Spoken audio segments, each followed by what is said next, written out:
બાળકોને આ રીતે રોટી બોલ્સ બનાવીને તમે આલશો તો બાળકો બહારના ચીઝ બોલને પણ ભૂલાવી દેશે. એટલી ટેસ્ટી અને ચટપટા અને ક્રિસ્પી રોટી બોલ્સ બનીને રેડી થાય છે. હેલો ફ્રેન્ડ્સ, આજે હું શેર કરીશ તમારી સાથે વધેલી રોટલીના રોટી બોલ્સ બનાવવાની રેસીપી.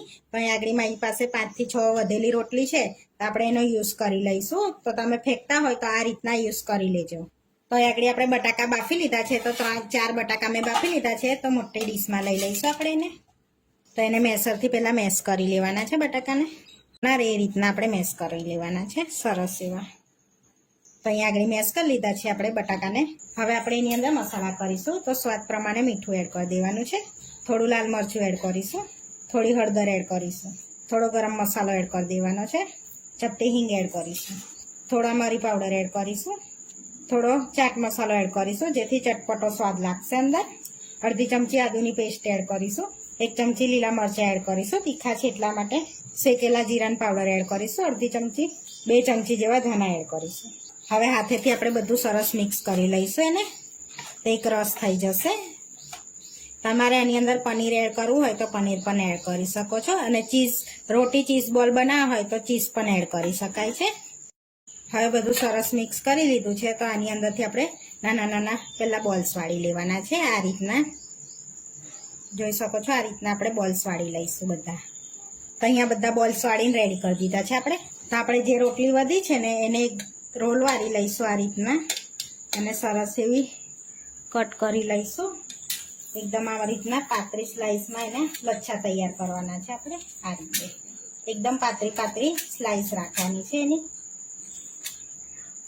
રીતના આપણે લચ્છા તૈયાર કરી લેવાના છે રોટલીના. જોઈ શકો છો સરસ એવા પાતળા આપણે તૈયાર કરી લીધા છે. આપણે લચ્છા તૈયાર કરી દીધા છે આ રીતના રોટલીના. હવે એક બાઉલમાં આપણે કોર્નફ્લોરની સ્લરી બનાવી લઈશું. તો અહીંયા 3 ચમચી કોર્નફ્લોર લીધો છે મેં, તમે મેદો પણ લઈ શકો છો. હવે એની અંદર થોડો મરી પાવડર એડ કરીશું, થોડું મીઠું એડ કરી દઈશું. હવે થોડું પાણી એડ કરીને સરસ એની સ્લરી બનાવી લઈશું આપણે, તે જેથી ગાંઠો પણ ના પડે અંદર એ રીતની. તો આ રીતની સ્લરી બનાવવાની છે, બહુ જાડી નહીં બહુ પાતળી નહીં, મીડિયમ એવી. હવે આપણે બોલ્સને સ્લરીમાં પહેલાં ડીપ કરી લેવાના છે આ રીતે. સરસ એવા ડીપ કરી લેવાના છે અંદર. હવે આપણે રોટલીને જે લચ્છા તૈયાર કર્યા છે ને એની અંદર કોટ કરી લેવાના છે આ રીતે બોલ્સને સરસ એવા રોટલીમાં. તો સરસ એવું કોટિંગ થઈ જશે એની પર. આ રીતે પ્રેસ કરી દેવાના છે પછી બોલ્સને સરસ એવા. તો આપણે લચ્છામાં સરસ એવા બોલ્સને કોટિંગ કરી લીધા છે આ રીતના. તો તમને એવું લાગતું હોય એકવારમાં કોટ ના થતા હોય તો તમે 2 વાર એને ડીપ કરી શકો છો. તો આ રીતે બધા બોલ્સને આપણે તૈયાર કરી લઈશું. તો આપણે બધા રોટી બોલ્સ વાળી દીધા છે, હવે તળી લઈશું. તો અહીંયા તેલ ગરમ કરવા મૂક્યું છે, તો તેલ ગરમ થઈ ગયું છે તો ચેક કરી લઈશું. તો અહીંયા તેલ સરસ ગરમ થઈ ગયું છે. તો હવે આપણે જે બોલ્સ વાળ્યા હતા ને એને એડ કરી દેવાના છે આ રીતે, અને એકદમ ધીમા તાપે આપણે એને તળાવવા દેવાના છે જેથી સરસ ક્રિસ્પી થાય. તો થોડી વાર તળાઈ જાય ને પછી આપણે એને પલટાવવાના છે અને સરસ ક્રિસ્પી કરી લેવાના છે ઉપરથી આપણે એને. એટલા માટે ધીમા તાપે જ તળાવવા દેવાના એને. તો આપણે સરસ કોટિંગ કરી દઈએ રોટલીનું, એટલે સરસ અંદરથી આપણા ક્રિસ્પી થાય, માવો નીકળે ના બહાર. એટલે સરસ આપણે કોટિંગ કરવાનું, તે વખતે ધ્યાન રાખવાનું કોટિંગ કરતા હોય એ વખતે આપણે રોટલીનું. તો આપણા સરસ રોટી બોલ તળાઈને રેડી થઈ ગયા છે. તો હવે પ્લેટમાં લઈ લઈશું આપણે એને તેલ ઉતારીને, અને આ રીતે બીજા પણ તળી લઈશું સરસ એવા. તો જોઈ શકો છો આપણો માવો એકદમ બહાર નથી નીકળ્યો. સરસ આપણે રોટલીનું કોટિંગ કર્યું છે. એટલે આપણે બધા રોટી બોલ્સ તળી લીધા છે. તો હવે સર્વ કરી લઈશું. તો અહીંયા પ્લેટમાં આપણે રોટલીના બોલ્સ લઈ લઈશું.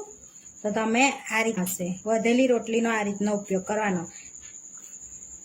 ટોમેટા કેચઅપ જોડે આપણે સર્વ કરી લઈશું એને. તમે ગ્રીન ચટણી જોડે પણ સર્વ કરી શકો છો, ખાઈ શકો છો. તો રોટી બોલ્સને તોડીને બતાવું તો સરસ એવા ક્રિસ્પી પણ થયા છે.